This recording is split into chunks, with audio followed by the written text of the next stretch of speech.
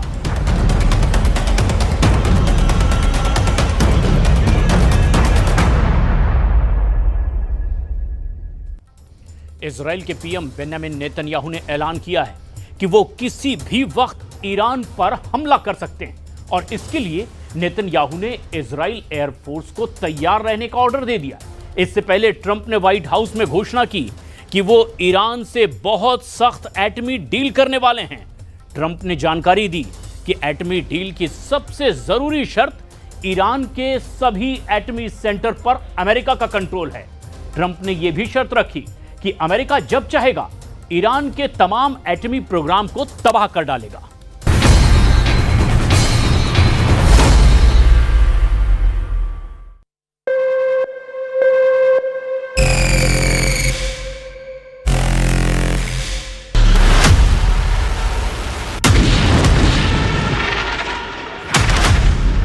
खाड़ी युद्ध को ट्रंप की नई डिमांड वर्ल्ड वॉर बनाने जा रही है।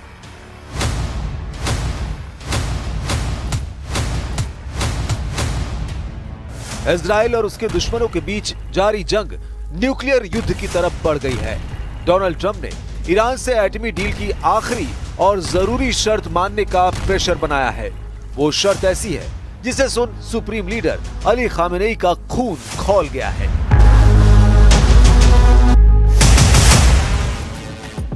ट्रंप ने ईरान को एटमी डील की सबसे जरूरी शर्त नंबर 1 बताकर दहला दिया है। अमेरिका ने ईरान को कहा है कि उसके एटमी अड्डे का फुल एक्सेस ट्रंप को चाहिए। ट्रंप ने कहा डील में ईरान के सभी परमाणु ठिकानों को तबाह करने की छूट सुपर पावर के पास होगी। ट्रंप ने ऑर्डर देते हुए ईरान के एटमी अड्डे की निगरानी से लेकर वहां होने वाली हर गतिविधि पर नजर रखने का दावा ठोक दिया है।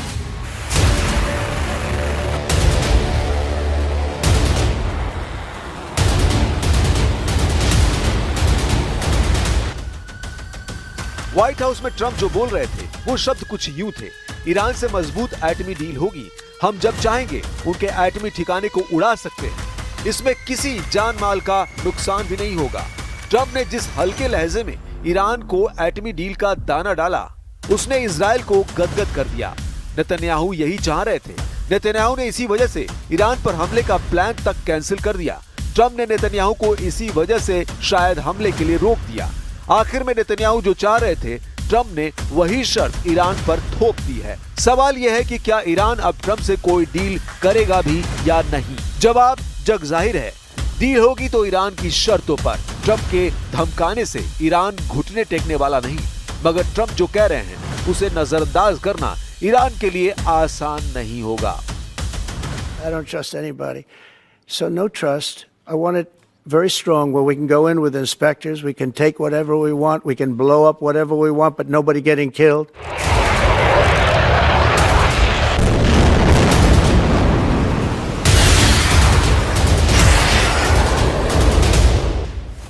ट्रंप ने अचानक पासा पलट दिया है। ईरान इस बात के लिए राजी हो गया था कि अमेरिका उसके परमाणु अड्डों को देख सकता है। ईरान की एटमी लैब में क्या चल रहा है इसे भी अमेरिका जान सकता है।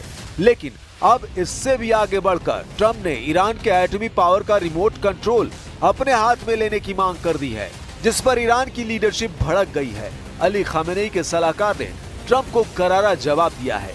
अली शमखानी ने ट्रंप के ख्याल को ऐसा ख्वाब बताया है जो कभी हकीकत नहीं हो सकता। अली खामेनेई के सलाहकार ने कहा, ईरान के परमाणु अड्डों तक पहुंचना और उन्हें बर्बाद करना ऐसी कल्पना है जिसे कई अमेरिकी राष्ट्रपतियों ने दुनिया से साझा किया है। लेकिन ईरान आजाद है, मजबूत है।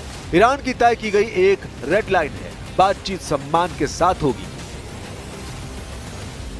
ट्रंप की एटमी डील की शर्तों के खुलासे के साथ ये भी जानकारी सामने आई है कि उन्होंने सऊदी अरब से ईरान पर प्रेशर बना रखा है। सऊदी अरब के रक्षा मंत्री प्रिंस खालिद बिन सलमान ने पिछले महीने तेहरान का दौरा किया था, जहां उन्होंने Masoud Pezeshkian, chief of staff Mohammad Bagheri और विदेश मंत्री अब्बास अराक्ची को ट्रंप के प्लान के बारे में बताया था। खालिद बिन सलमान ने ईरान की लीडरशिप को चेतावनी दी थी कि या तो एटमी डील करें या फिर हमले के लिए तैयार रहें। सऊदी प्रिंस के दिए मैसेज के बाद ईरान ने एटमी डील की तरफ तेजी से एक्शन लिया।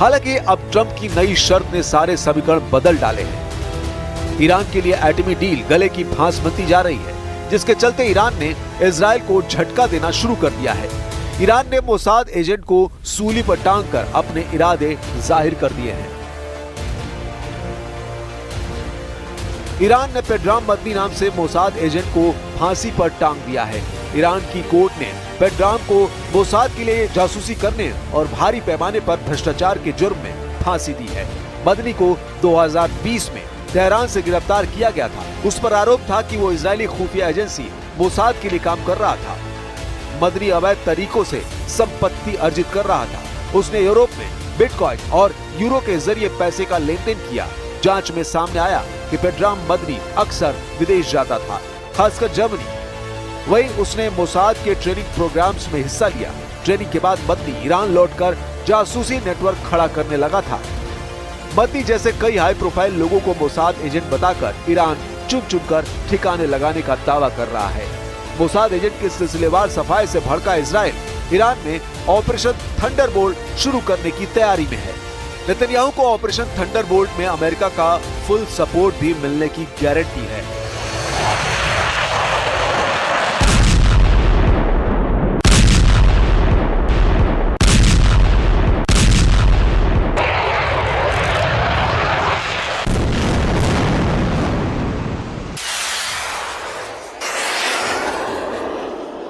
ईरान के तीसरे हमले से पहले नेतन्याहू सभी खतरे का खात्मा कर सकते हैं।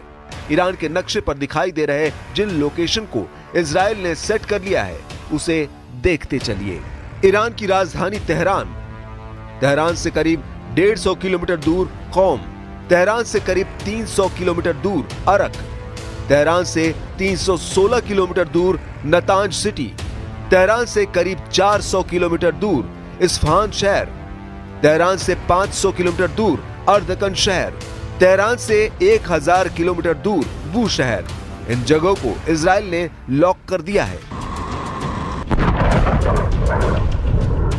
इजराइल अगर अपने प्लान के हिसाब से ईरान पर धावा बोलता है तो पूरा ईरान न्यूक्लियर कचरे का ढेर बन जाएगा, जिससे ऐसी तबाही मचेगी जो कई मुल्कों को बर्बाद कर सकती है।